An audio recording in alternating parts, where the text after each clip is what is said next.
Ram Ram ji sir, मैं हूँ आपका भाई जसवीर। तो आपका स्वागत है HR धमाका न्यूज़ पे।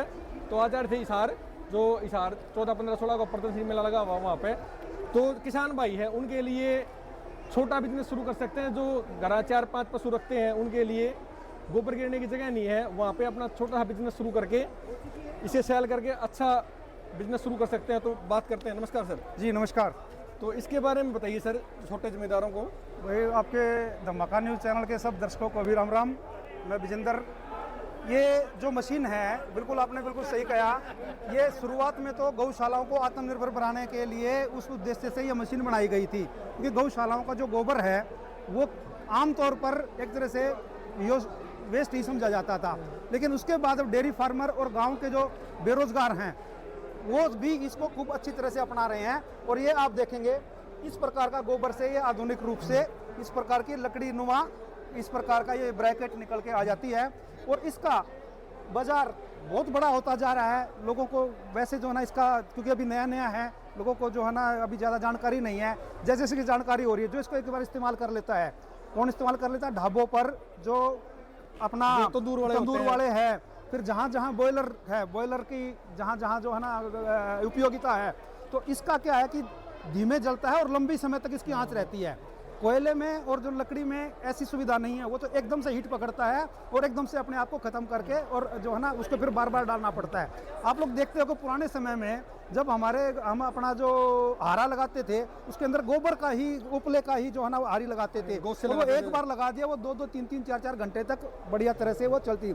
इसी तरह से हुक्के में भी आप जो है ना कोयले का जो है ना आप डालो आँच, और जो है ना ये लकड़ी के से बनी हुई आँच वो एकदम से जाएगी और एकदम से खत्म हो जाएगी। लेकिन जो हमारी उसके अंदर जो है ना अपने कंडे से बनी हुई या उपले से या गोबर के जो बने हुए उसने देखा होगा, वो थोड़ी देर की नहीं बल्कि आधे घंटे तक जो है ना हुक्का चलता था। तो वही तकनीक ये है, इसमें ये बहुत काम की चीज़ है और बहुत बढ़िया इसका जो है ना मार्केट है। और बिल्कुल मैं कहता हूँ कि कहीं कहीं जो नगर पालिकाएँ हैं, नगर पालिकाओं द्वारा, नगर परिषद द्वारा, नगर निगमों द्वारा जो सरकार द्वारा संचालित या आगे ठेके पे दिए जाने वाले जो शमशान भूमियाँ हैं, वहाँ पर भी सरकार इनको कंपलसरी करती जा रही है। जिस नगर निगम ने कंपलसरी नहीं किया है, आप उस नगर निगम से संपर्क करके अपनी मार्केट बढ़ा सकते हैं। और वो कम से कम इसको, बिल्कुल ऐसे नियम है, नगर निगम एक्ट के तहत ही ये सब नगर निगमों को रिकमेंड कर रखा है। यदि उनसे कोई उदासीनता बरती जा रही है तो उनको जो ना आप प्रेरणा दें, उनको जो है ना मजबूर करें इसको कंपलसरी करने के लिए, तो अपने आप इसकी डिमांड बढ़ेगी और इसकी जो है ना खूब बढ़िया बिजनेस चलेगा। ये बताइए सर, कम से कम छोटा जिम्मेदार कितने बजट से शुरू कर सकता है इसको? देखो इसकी जो हमने आज जो है ना आज जो कॉस्ट आ रखी है वो सिंगल फेज में सिंगल हार्स पावर की जो है ना मोटर से जो ना 60,000 रुपए की ये है। और सरकार भी समय समय पर सब्सिडी देती है। अभी भी 3 दिन बचे हुए हैं, मतलब परसों तक हरियाणा सरकार का पोर्टल खुला हुआ है, उसके अंदर महिला किसान को 60% सब्सिडी दे रही है। तो ये देख लीजिए। और 60,000 रुपए में भी सब्सिडी है। ये 60,000 रुपए के ऊपर फिर 60% सब्सिडी है। तो 36,000 तो जो ना सब्सिडी ही हो गई। तो अगर जिसका ये लॉटरी लगती है, जिसके आते हैं उसकी तो बल्ले बल्ले हो गई है। और दूसरी बात, इसके अंदर जो 3 फेज जो कमर्शियल मॉडल है, 3 फेज 3 हार्स पावर का, वो 70,000 रुपए का। तो 10,000 रुपए का सिर्फ मोटर का ही खर्चा है, बाकी सारा स्ट्रक्चर वही है। सरकार कहने का मतलब ये है कि 16 तारीख लगाना है, इसकी सब्सिडी चल रही है।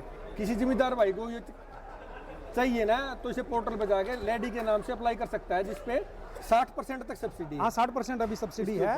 और वो सरकार की अपनी पॉलिसी आती है, जरूर नहीं अभी फिर आएगी वो सरकार। सर जैसे लेने के लिए जिम्मेदार को कांटेक्ट किससे करना पड़ेगा? अगर बिना सब्सिडी लेना चाहता है कोई जिम्मेदार, तो कहाँ पे कांटेक्ट करे इसका? नहीं, सब्सिडी की टर्म एंड कंडीशन तो ये है कि सबसे पहले आप बिल सबमिट करो इसको परचेज करके, और उधर से जो ना सब्सिडी आपके आ जाएगी। नहीं, और जो अकाउंट में आती है सब्सिडी भी लेना चाहता है, विदाउट सब्सिडी लेता आता है, हमने आपको नंबर दिया हुआ है, आपने अपना फोटो ले लिया होगा, नहीं तो ले लें। इसके अंदर जो है ना ये नंबर दिए गए हैं नीचे।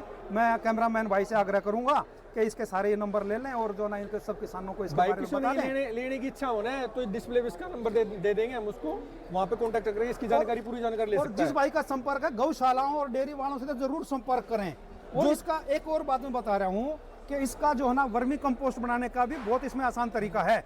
जो लोग अभी वर्मी कंपोस्ट बनाते हैं, मतलब केचुआ खाद बनाते हैं, केचुए में उसकी 6 गुना लेबर कम हो जाएगी इसके अंदर। वो ज़्यादातर लेबर ही है। आप ये देखेंगे, दिखाओ ये भाई कैमरामैन, ये आपने इस तरह से लगा रखा है। ये आप इसका भले ही 10 फुट ऊंचा जो ना ढांग लगा दें, इसके अंदर एरेशन है और केचुए को एयर चाहिए। हाँ जी। तो इसको बना करके आप डाल दो, इसके अंदर पलटी करने की जरूरत नहीं पड़ेगी, ना केचुआ लॉस होगा और ना इसको एक बार खड़ा कर दे और इसके बाद सीधा खाद ही लेकर के निकलेंगे।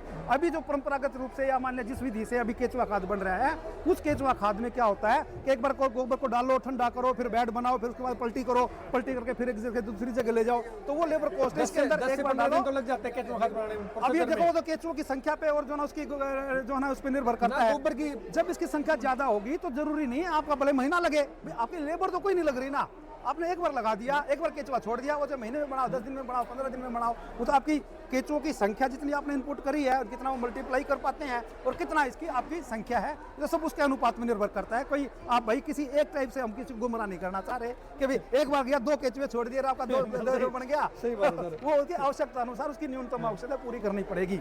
तो इससे इसमें किसान अगर सब्सिडी के लिए आवेदन करना चाहता है, फॉर्म अप्लाई करना चाहता है, तो किस नाम से इस मशीन का फॉर्म अप्लाई किया जाएगा? नहीं, आप जब जैसे ही जो ना सरकारी के साथ जो वो पोर्टल है उसके ऊपर जाएंगे, इसके अंदर आप देखेंगे ये नाम है काउ डंग ब्रायोकेटिंग मशीन। उसके अंदर बाय काउ डंग ब्रायोकेटिंग मशीन का एक ऑप्शन होगा, क्योंकि सब्सिडी के लिए तो बहुत सारी आइटम है, मतलब पता नहीं वो 25, 30 या 40 कौन कौन सी हैं, तो उनके अंदर काउ डंग ब्रायोकेटिंग मशीन पे जो ना आपको सिलेक्ट करना पड़ेगा और उसके अंदर आपको पड़ेगा जो सरकार की जो पॉलिसी है, जो नियम है, नीति है, नियमावली है, उसके अनुसार जिसका नाम आएगा। तो सर एक बार ये कम से कम किस रेट में सेल हो जाती है सर ये? नहीं, ये देखो 4 रुपए से लेकर के और 8 रुपए तक की हमें बताते हैं जो इसको लेने वाले हैं या जैसे है, क्योंकि हम लोग इसको सेल मार्केटिंग तो कर नहीं रहे हैं, हम तो केवल मशीन ही बना करके ये आपूर्ति कर सकते हैं। लेकिन हमारे पास जो जानकारी सूचना है वो कहीं 4 रुपए से है और कहीं 8 रुपए, क्योंकि जो शहरों के नज़दीक है, जहाँ से कार्टेज दूर पड़ती है, जिनकी डिमांड ज़्यादा है या और जिनके पास आपूर्ति कम है, मांग और सप्लाई की बात है, तो वहाँ तो 8 रुपए भी मिल रहा है। लेकिन जहाँ पे आसानी से उपलब्धता है और मांग कम है, वहाँ पे 4 रुपए में भी लोगों को फायदा मिल ही रहा है। तो वेस्टेज इससे तो बड़ा है, वेस्टेज होता है गोबर वैसे गिरते, उससे तो बढ़िया कुडियों गिरते हैं। उससे तो कई गुना बढ़िया है। देखो आपकी केचुआ खाद बन गई, आपको कोई ज्यादा वो नहीं करना, और आपके जलाने के लिए लकड़ी हो गई। कहीं उसके आप शमशान भूमि में आप जो है ना ढाबे पर आपको जैसे बताया या आपके नियर बाई जहाँ कहीं भी, वो तो देखो जो उत्पादक मार्केट तो उसी को ढूंढनी पड़ेगी, इसका खरीदार तो उसी को ढूंढना पड़ेगा या खरीदार को इसको ढूंढना पड़ेगा। तो 2 चीजें हैं उनके बीच में। तो आजकल सोशल मीडिया का जमाना है, IT का जो है ना जमाना है, और उससे जो है ना आपस में बहुत बढ़िया संपर्क हो सकता है। जो व्यक्ति जितना अपने मार्केट में जो है ना सक्रिय है वो उतना बढ़िया अपना बेच सकेगा। तो आपने ये देखी भैया चार धमाका न्यूज पे हिसार मेले की कुछ चीज़ें, तो जो कोई भाई लेना चाहता हो इस मशीन को तो डिस्प्ले पे नंबर दे दिया उससे कांटेक्ट कर सकता है भाई। और इसकी सब्सिडी फार्म 16 तारीख तक भरे जाते हैं, जिस भाई ने भरना हो वो भर सकता है भाई। धन्यवाद।